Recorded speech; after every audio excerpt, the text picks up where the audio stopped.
but I just read it earlier. The story of ODB making honey with Mariah. That shit was amazing. No, but I'm sure it's probably the best story I've ever heard. It was amazing. And is there footage of this? Did you hear it? No. Only me and Parks? All right, no, I'm gonna find it. Nope. Hold up. That was funny. They need a video of them in the studio making that record. Any story I've heard of she wasn't ODB there. doing anything. That's true. hilarious. Here we go. You ready? I'm ready. I'll try to read quickly. This gentleman says, Rooney, let me not do that. He says, I reached out to ODB and he wanted $15,000 to rap on the record. At the time, that was a lot of money, but it really wasn't for Mariah Carey's budget. So, no problem.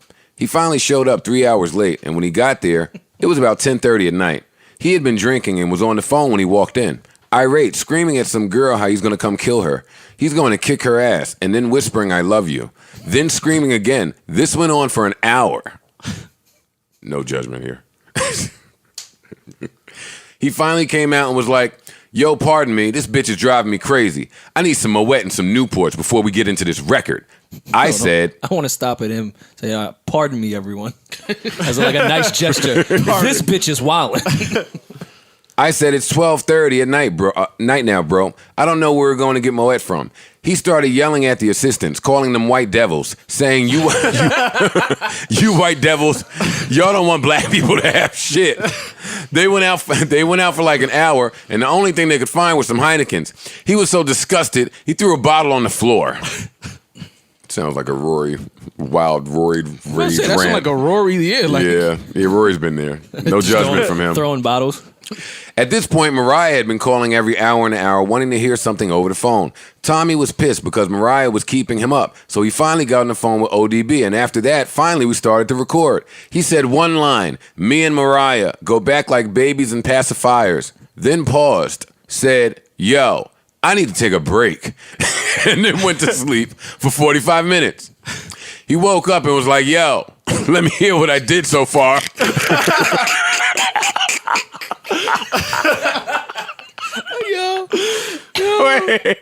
Wait, where did I go? Yo, waking up saying, let me hear what I did so far for too far. But everybody Takes a whole has new done meaning to that. have you heard your album? But everybody's done that.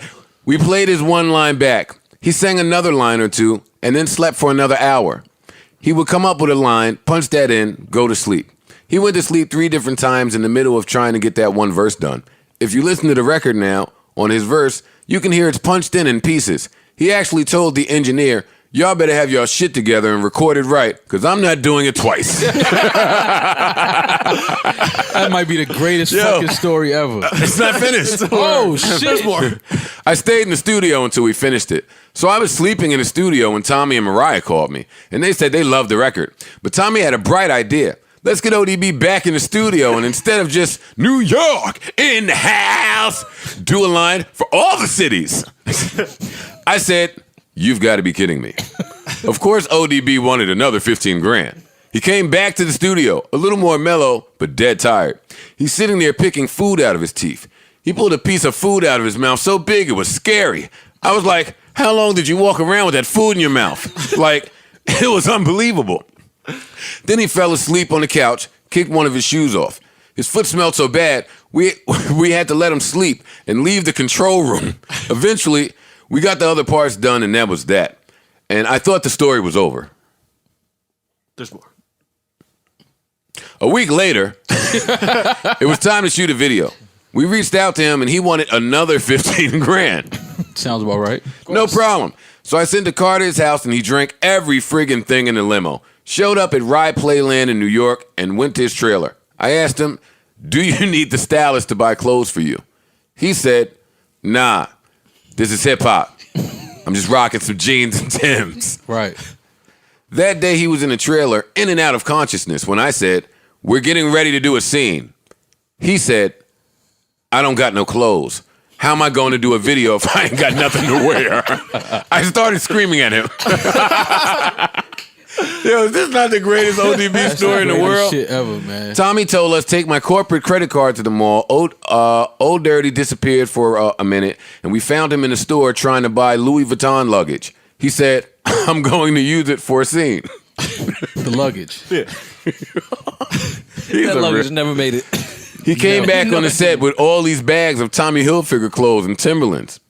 It was finally time for him to do the scene, and I promise you, he put on a pair of jeans and Timbs and said, I'm not going to wear a shirt. I don't need clothes. I wanted to shoot him.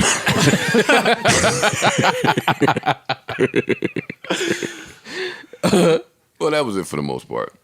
I have an idea. I want to tie up the clown. Oh, shit. I have an idea. I want to tie up the clown. Plus, Mariah turned him on to peach schnapps, which she always used to drink. He drank like 2 bottles. So between the hot sun and him drinking 2 bottles was disastrous that day, whatever. So, yeah, that was the story of that. That's some funny I thought shit. that was a great story.